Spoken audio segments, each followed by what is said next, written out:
ఇక్కడ ఎవరో మాట్లాడతాం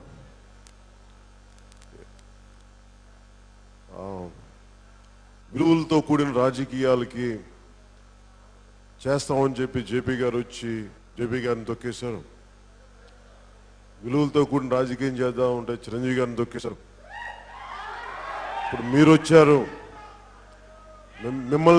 మిమ్మల్ని తొక్కేరని గ్యారంటీ ఏంటి? మీరు నిలబడతానని గ్యారంటీ ఏంటంటే ఒక నిమిషం అలా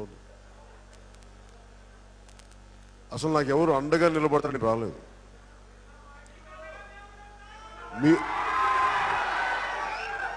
అలాగే ఇందాక తను మాట్లాడితే కూడా నువ్వు మాట్లాడావు కదా, మీరేదో నాకు చేస్తారని నేను రాలా,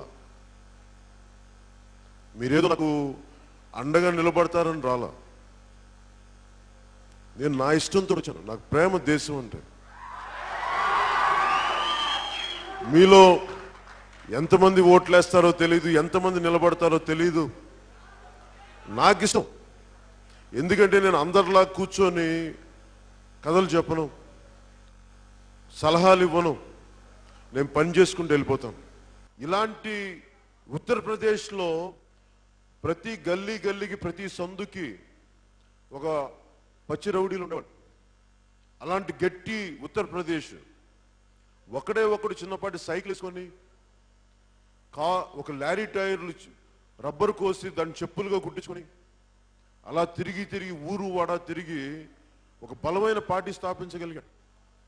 అలాంటి వ్యక్తి అంటే నేను ఎందుకు చెప్తున్నానంటే, ఒక వ్యక్తి అనుకుంటే బలంగా సంకల్పిస్తే మార్పు వచ్చేస్తుంది. చాలా మందిని ప్రభావితం చేయగలడు. నేను ఆయన స్ఫూర్తితోటే, వేల కోట్లు లేవు మన దగ్గర, గొప్ప అండదండల రాజకీయ కుటుంబం కాదు, మా తాతలు మా నాన్నలు ముఖ్యమంత్రులు కాదు.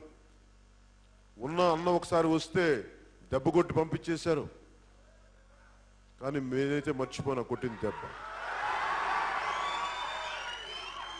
ఎందుకంటే మంచి వ్యక్తులు రాజకీయాల్లో రాకపోతే వచ్చే అనర్థాలు, మీరు చెప్పే అనర్థాలన్నీ, ప్రైమరీ హెల్త్ కేర్ సెంటర్స్ లేవు. ఉదాహరణకి ఎంబీబీఎస్ డాక్టర్స్ మాట్లాడతా, ప్రైమరీ హెల్త్ కేర్ సెంటర్స్ మేము వెళ్ళమంటే నిజంగా డాక్టర్ల మీద అపవాదం ఉంటుంది. డాక్టర్లు ఎవరు అక్కడికి అంటే,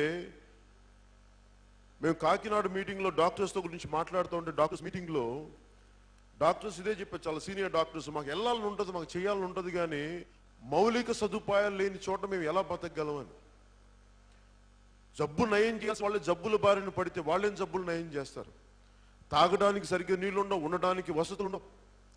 అందుకని నేను ఆ రోజున నేను డాక్టర్లు చెప్పిన ఆలోచనని తీసుకొని ముందు మౌలిక సదుపాయాలు డాక్టర్లకు కల్పించి, వాళ్ళు ఉండటానికి సరైన వసతి కల్పించి, వాళ్ళ కుటుంబాలకు కావాల్సిన విద్యా సంస్థలు పెట్టిన తర్వాత డాక్టర్లను ప్రైమరీ హెల్త్ కేర్ సెంటర్ పంపించగలం. కానీ అవి లేకపోతే 1,00,000 మంది అలా పెడితే తప్ప 1,00,000 మంది డాక్టర్లకి నిరుద్యోగులుగా ఉన్న వాళ్ళకి ఉద్యోగాలు రావు. Hi, this is Isha Reba. నేను మీ getup Srinu. This is Shyamla. This is Yashwant here. Subscribe Mana Stars. Subscribe to Mana Stars. Subscribe to Mana Stars.